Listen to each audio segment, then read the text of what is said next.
اسلام سر کے بال چھپانے کے ساتھ ساتھ جسم چھپانے کے لیے بھی کہتا ہے۔ لباس خریدتے ہوئے ایسا کپڑا لیں جس میں سے آپ کا جسم نظر نہ آئے۔ اپنی بیٹیوں کو یہ سکھائے، اپنے خالہ زاد، چچا زاد یا کسی بھی لڑکے سے چاہے وہ کم عمر ہی ہو ہاتھ ملا کر مصافحہ مت کرو۔ اپنی بیٹیوں کو یہ سکھائے، کسی شخص سے بھی بات کرنی ہو تو درمیان میں کافی فاصلہ رکھ کر بات کرو۔ محبتوں کا تعلق عمر سے نہیں ہوتا، من پسند شخص ہر عمر میں خوبصورت لگتا ہے۔ لوگ اپنے پیاروں کے لیے آنسوؤں کی جگ بہاتے ہیں، مگر اللہ کے لیے آنسو کا ایک قطرہ نکلنا مشکل ہوتا ہے، مکھی کے سر کے برابر، وہ ایک قطرہ جو انسان کو بخشش دینے کے لیے اس کے رب کو درکار ہے۔ مصیبت میں تسلی دینے کی فضیلت۔ رسول اللہ صلی اللہ علیہ وسلم نے فرمایا، جو کوئی مسلمان اپنے مسلمان بھائی کو مصیبت میں تسلی دے، اللہ قیامت کے دن اسے عزت کا جوڑا پہنائے گا۔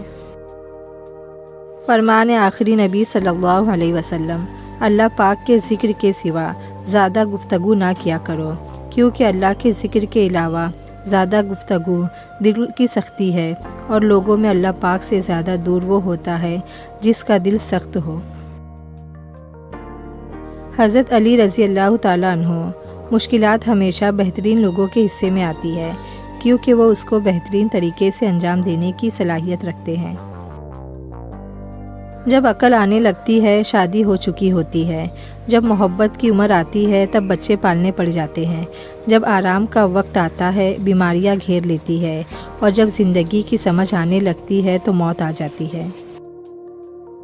جس کو زمانہ ٹھکرا دے اس کو بھکاری کہتے ہیں، اور جو زمانے کو ٹھکرا دے اسے فقیر کہتے ہیں۔ غریب ہو تو زکوٰۃ مانگو، جہیز نہیں۔ کسی کے باپ کو قرض کے بوجھ تلے دبا کے نماز میں سکون مانگنا بے سود ہے۔ جن لڑکیوں کو ساس سسر کے ساتھ رہنا پسند نہیں، ان کو چاہیے کہ شوہر کی تلاش بھی یتیم خانوں میں کیا کرے، خاندانوں میں نہیں۔ سکون چاہتے ہو، ہمیشہ اپنے سے نیچے لوگوں کو دیکھو، اور پھر جو نعمتیں تمہارے پاس ہے ان پر اللہ کا شکر بجا لاؤ، سکون میں رہو گے۔ سمجھ جاؤ گے اداسی کا مطلب جا کر کسی قبر کی بے بسی تم دیکھنا۔ عاشقی نہیں نکاح کرو، گرل فرینڈ نہیں بیوی بنو۔ کامیابی پر مٹھائی مانگنے والے مصیبتوں میں نظر نہیں آتے۔ وفاداری ملے گی ہر رشتے میں تجھے، جب آپ بات ہونٹوں سے نہیں نوٹوں سے کرے۔ بوڑھے، والدین، اساتذہ، نگران اور وہ سب لوگ جن کے انڈر کچھ نہ کچھ لوگ ہوتے ہیں، یاد رکھے کوئی آپ کی بات نہیں مان رہا تو اس کی شکایت کرنے سے پہلے اپنا رویہ ضرور چیک کر لے۔